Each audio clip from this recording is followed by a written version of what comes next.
want to let you know, welcome to the show. I'm here today. Southern University alumni, standout quarterback at Southern.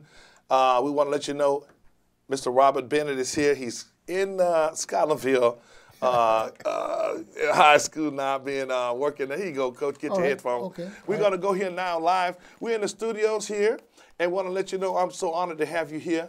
Well, it's Coach, my pleasure to be here with you. Great to have you here. Look closer to the mic. You know, it's my pleasure to be here with you. You know, as always, being in your presence is a plus. It's great to have you here, man. Thank you. Look, you know, we want to say this. Tell us what team you played on, and give us a little feeling on what team you played on. Who was the coach and what year that was? Well, I played from 64 to 65. Well, really 69, really. I started my last 2 years at Southern. Yeah. You said I was an outstanding quarterback, but I had a lot of outstanding people around me. Yeah. Like a Ken Ellis, like a Harold Carmichael, like a Isaiah Robinson. Wow. You know, these type of people made my job very easy. You name it Hall of Famers. Well, they were around me, and they made my job Now, very who was the easy. coach we used? Was that Smith? Coach Robert Smith. Was Robert the head Smith, coach. yeah. Right. He was my head football coach. Yeah. During that time. Now, Coach you're a Smith, native of Florida. I'm a native of Fort Pierce, Florida. I had the opportunity, during that time, we received 4-year scholarships. And I received the 4-year scholarship for Southern University in 1964.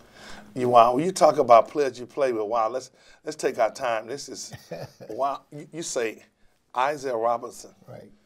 I know in Southern University Hall of Fame, Yep.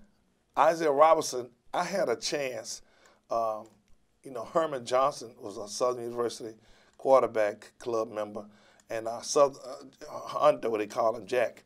Yeah, Jack was, right. you know Jack? Yeah, I know Jack was knew Butch, and I had a chance to meet Butch once, and I was like, wow. And Isaiah Robinson could run sideline to sideline, I mean, so fast. And then also on top of that, he was just one excellent tackler. I mean, he was just the middle linebacker at Southern. But later on, when he went to the NFL, he played, I think, the weak side. Right. Well, you know, the funny thing about that, though, Look close. The funny thing about that, Ralph, was the fact that he was not a defensive player when he played with me. He was a tight end. Wow. Carmichael was a split end. Ken Ellis was a flanker. Lewis Porter was a running back. Robert Holmes was running back. And these were the type of people we had. Wow. So he couldn't play offense when he played with us. You just named the whole Kansas City. Well, Robert Holmes went to play with the Kansas City Chiefs. Correct. And you talk about, man, Porter. Right. Wow. Porter. I remember him, Right. 23. Right. And you look at Ralph, how you remember numbers? You're too old to remember numbers. okay. Ken Ellis was 16, I believe. That's right. That's right. Is it? Did you wear 12? I wore 11. 11? Joe Yeah, Williams, yeah, Joe 11. Williams. That's right, you Now, 11. Not Ralph now. I got you mixed up with Williams. That's you what got it me on your show, and you got my number wrong. And you call No, I'm just right. kidding. And and I'm not sure what Butch wore at Southern. I don't know what you wore. Well, during the time we were, I think it was 58. 58, yeah, I think he went on. And then you wore that number with the Rams. Yeah, with the Rams, yeah. You know, when you look back, you name players like Ken Ellis, Porter, you know, Harold Carmichael ended up, I think, not only leading the NFL one season in catches, but he retired in the NFL Hall of Fame with receptions. Well, the thing about it, though, Ralph, you know, Harold Carmichael has never been inducted into the National Football League Hall of Fame. And we talk about that often. I can't understand why. He was the leading receiver. I don't understand why. He has broken all records, receiving records in the National Football League, yet he's not in the National Football League Hall of Fame. He's in Southern University Hall of Fame and the Louisiana Sports Hall of Fame. And I remember one year he had an outstanding year at the Philadelphia Eagles, right? That's where, yeah. He played with the Eagles. Right. Now that's what you played with Ellis, Porter, Carmichael, and also Tank Holmes was in the backfield? Right. We had Robert Holmes, and we had a guy named Marcus Allen in the backfield then, but it wasn't the Marcus Allen at USC. Uh-huh. And those were big backs. Marcus Allen, Robert Holmes, Yeah. you know, and they were big backs. And everybody talk about big backs now, but they were big backs then. And when you talk about the competition, you all played, I mean, Florida A&M was loaded then. Right. And you look at how things kind of, evolved then. Okay, when you look at Southern University, let's look at 1970 draft. Southern had 8 players in the draft. Grambling had about 8. And let's just say, for example, then how things evolved. LSU had 3. Well, you know, and back then, Ralph, if you looked at the Kansas City Chiefs football team, their whole team was made up of Southwest Athletic football players from the Prairie View, from Texas Southern, from Southern University. You know, you're right, because Grambling, the whole team was made up. Otis Taylor. Right, Otis Taylor. He went to Prairie View. Right. You look at Emmett Thomas, some cornerback, was from Bishop. Right. Their cornerback, Marcellus, was from Tennessee State. Right. They were basically from predominantly HBCU schools. And we can't forget Frank Pitts, Southern. Well, Frank was an outstanding football player at Southern University, and he did well with the Kansas City Chiefs. Wow. When you think about the lineups and these guys that you play with, I mean, boy, Southern was loaded then. Yeah. Well, you know, we didn't have a choice to go anywhere else, and I'm glad we did not have a choice to go but nowhere but to Southern University. Let me ask you this. What type of coach, we heard was Smitty. What type of coach was Coach Smitty? Well, I tell you what, he worked your tail off. You know, when people talk about 2-a-days, we had 4-a-days. Now, there was no limitation on the number of practice sessions you should have, and we practiced. And he was a routine type guy. He believed in going over and over with the things that you had to learn to do.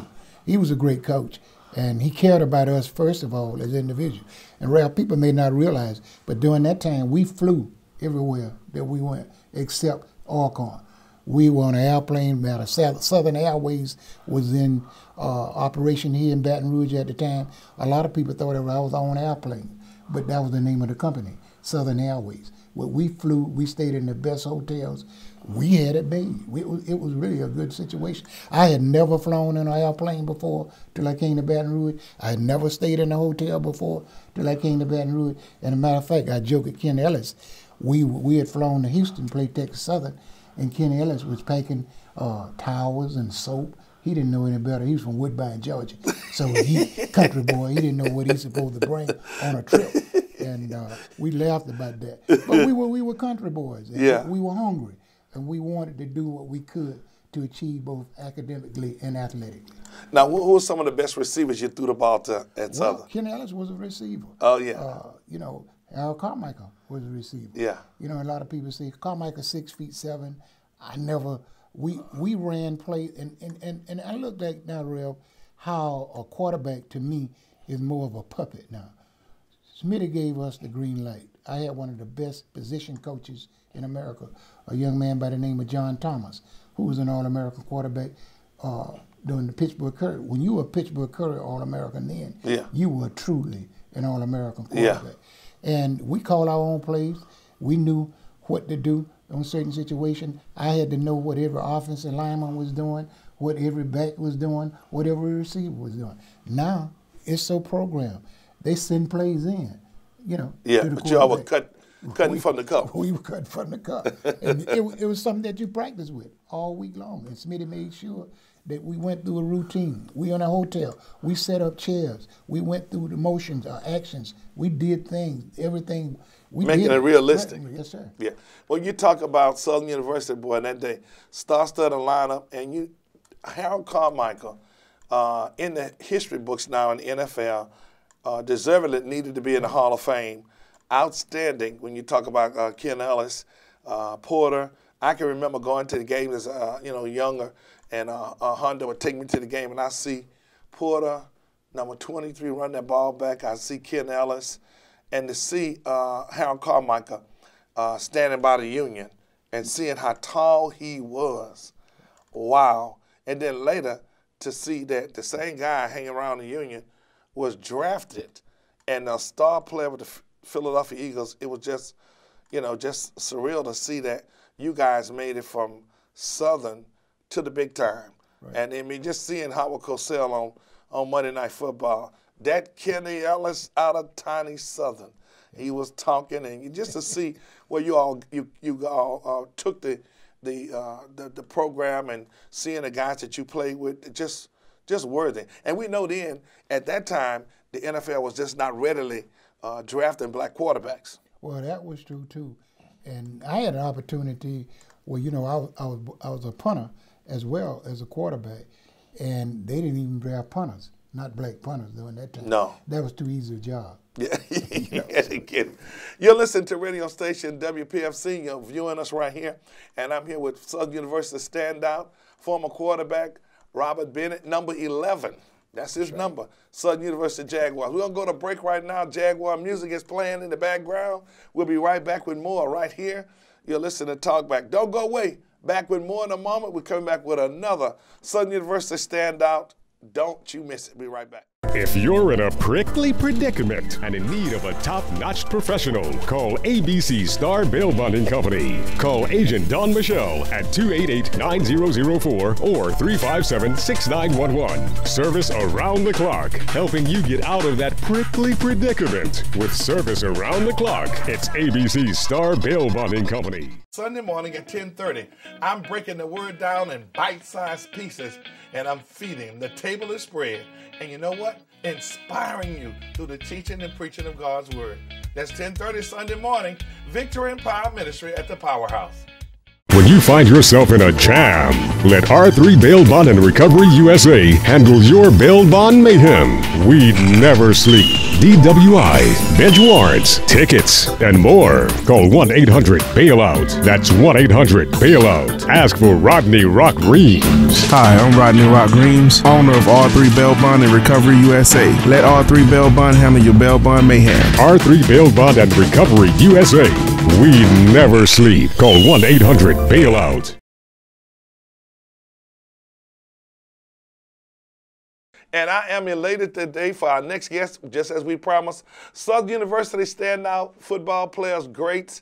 I mean, just an anointed man, a man of God, a man that loves the Lord, a beautiful family. I've been knowing him, and I tell you what, Southern University standout. We're here with Minister Ken Ellis. He's a man of God, also wears so many hats, an encouraging motivator for the LSU football team. He's like a chaplain for LSU football team, mentor to so many people here in Baton Rouge, a standout football player at Southern University. He's in Southern University's Hall of Fame. You want to know who he is? Just walk into Southern University, the football facility, you'll see that jersey, number 16, hanging from the rafters. And this is the man that put the numbers up, that put him in the Southern Hall of Fame. First of all, welcome to the show today. Thank you. It's good to be here. Great to have you. Ken Ellis, when you think about that name, wow. You made yourself a name. You're so humble. You're so, modest. But, boy, when you touch that football. Let me tell you, fans, listen, I remember when I was a much younger man, I was just out. Herman Johnson brought me to the game with him, and I never forget this day as long as I live. I tell us to your son, he look at me, he's like, Pastor Moore. I said, I'm going to tell a story again.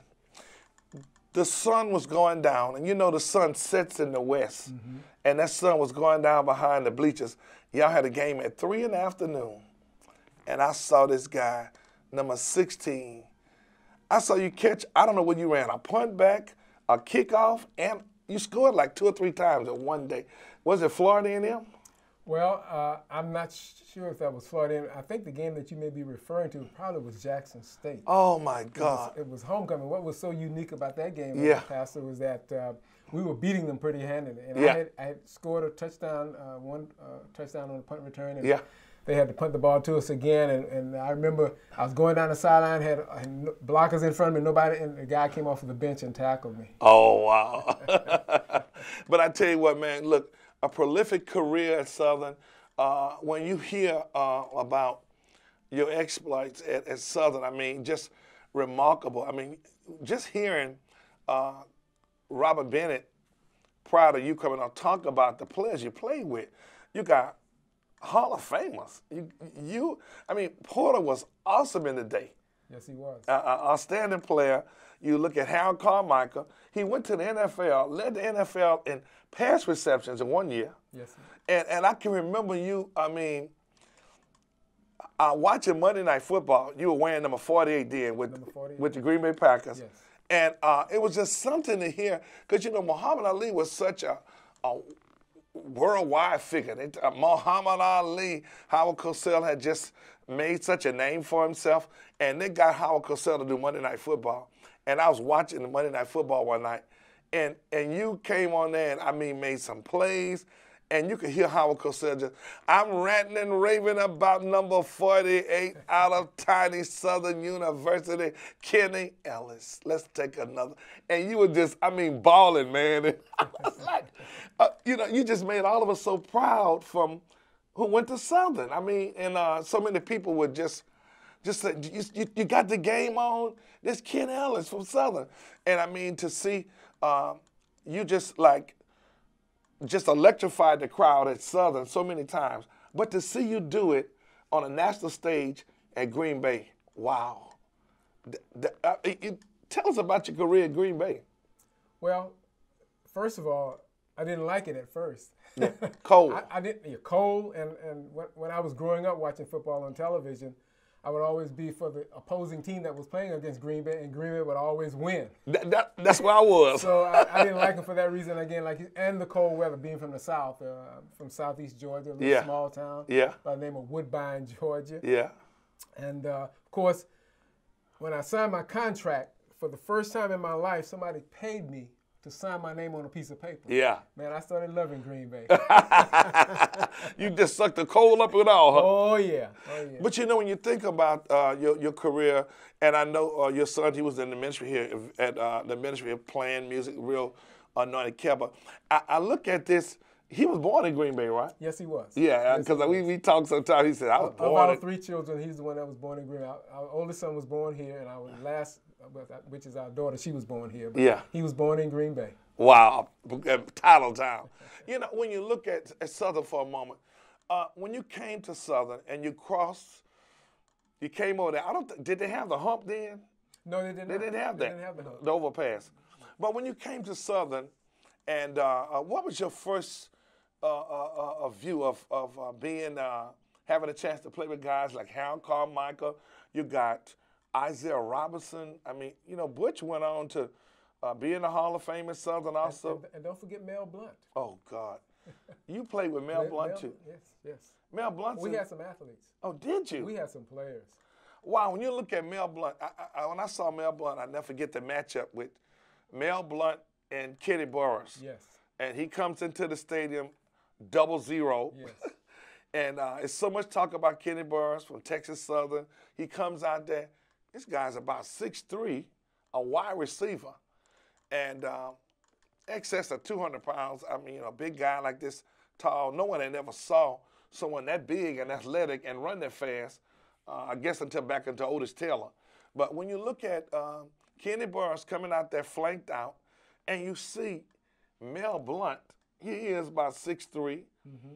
He's coming out to cover him. And you look at Mel Blount, you look at the matchup with Mel Blount and Kenny Burris, that was worth the ticket itself.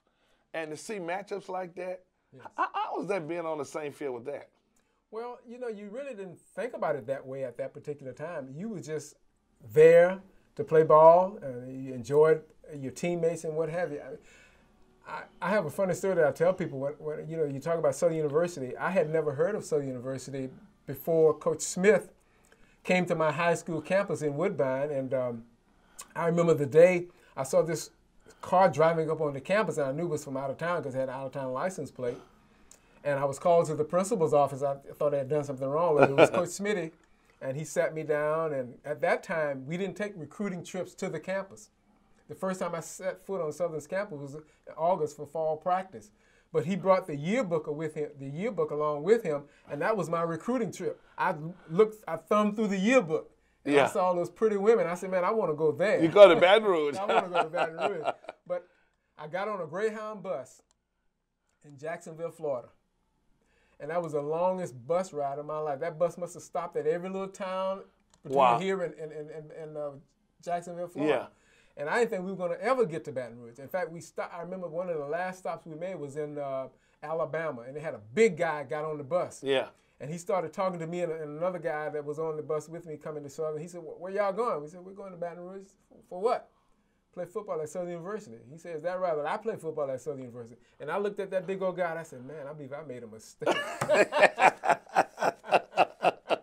And he was going to be one of your teammates? Yes, he was going to be one of my teammates. Did you meet him later? Yeah. Okay. Oh, yeah. And, you know, you had some great defensive players. Was that along with Alan Roach? Alan Roche. Yeah. Alan Roche? Harold McClinton. Oh, Richard God. Neal. Oh. Al Beauchamp. Oh, wow. You played along with all them? Yes. You know, when you look at, I remember going to the games, and I used to get the program, and I knew all those players. You talk about Al Beauchamp, and he talked about, I never forget, he went to Cincinnati. Cincinnati, right. Played linebacker. Then you talk about Richard Neal, who's the defensive end. With the Saints. Yeah. Also, Harold McClinton was linebacker with the Redskins. Sure did. I mean, Michael Washington was a linebacker also. That's right. Yeah. And he played a long time with the Redskins, Harold McClinton. Yes, he did. And he put Southern on the map. But you talk about your days at Southern now. Let's talk about some of your biggest games. People don't know. And I'm going to tell you this now, not just because you're sitting here, but I go to the games. Electrifying player. I tell you what, two of the most exciting. I saw Porter run the ball. I saw Pickett Yoon throw. I saw Joe Williams quarterback. And as I was growing up, I saw so many great players at Southern. But I could tell you this, without a doubt, two of the most exciting players I ever saw at Southern, Jubilee Dunbar, and I saw you, number 16, Ken Ellis. And I would say, when we went home, we'd be in the yard, I said, man, that Ken Ellis. And that's when Hondo impressed me, Jack Johnson. He says, I know him, they call him Stack. And that's what I told your son one day. I said, you never heard the name Stack? Yeah. He said, no. I said, that's what they used to call your daddy. Yeah. But look, the nicknames, when they say Stack, I mean, to see you, did you have games, how many multiple, I'm just saying, I think I remember this, multiple scoring games, when you ran a punt back, a kickoff, or intercept, a counter ball, or... I really, to be honest with you, I really don't know. But you had more than one. Yes. But when you look at this, you're so modest, but man, you was just, it was bad. I saw you run a kickoff, run a punt back, and I say, wow, I never will forget when you came on that field at the number 16, and I had no idea you were that small. I mean, you were that size, because it looked like you played so big.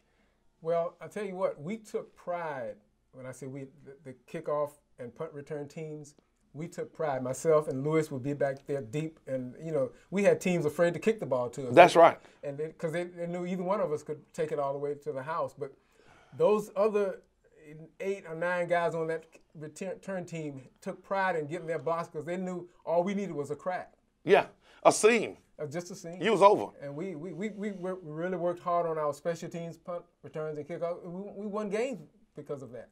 And, you know, when I saw you score multiple, you know, you had a multidimensional aspect to your game. You could run the ball back. You run back with a punt return. You run back with a kickoff return.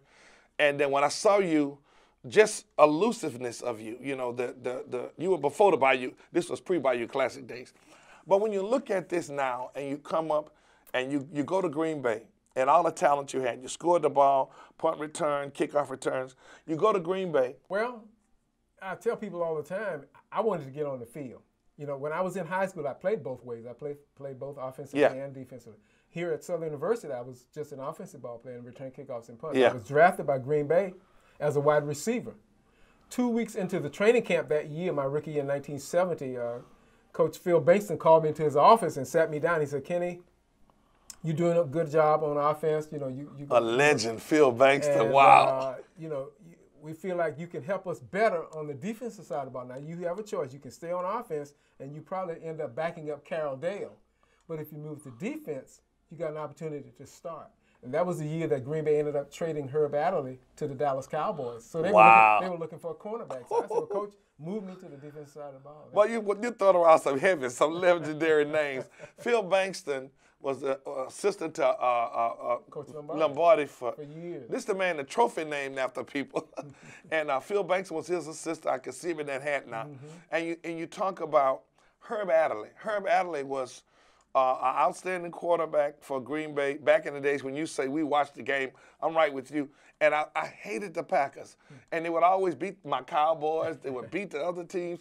And Green Bay was always winning. Yeah. You had Herm Adler on this side, Bobby Jeter on the other side. Willie Woods, oh, Dave God. Robinson, Ray Nitschke.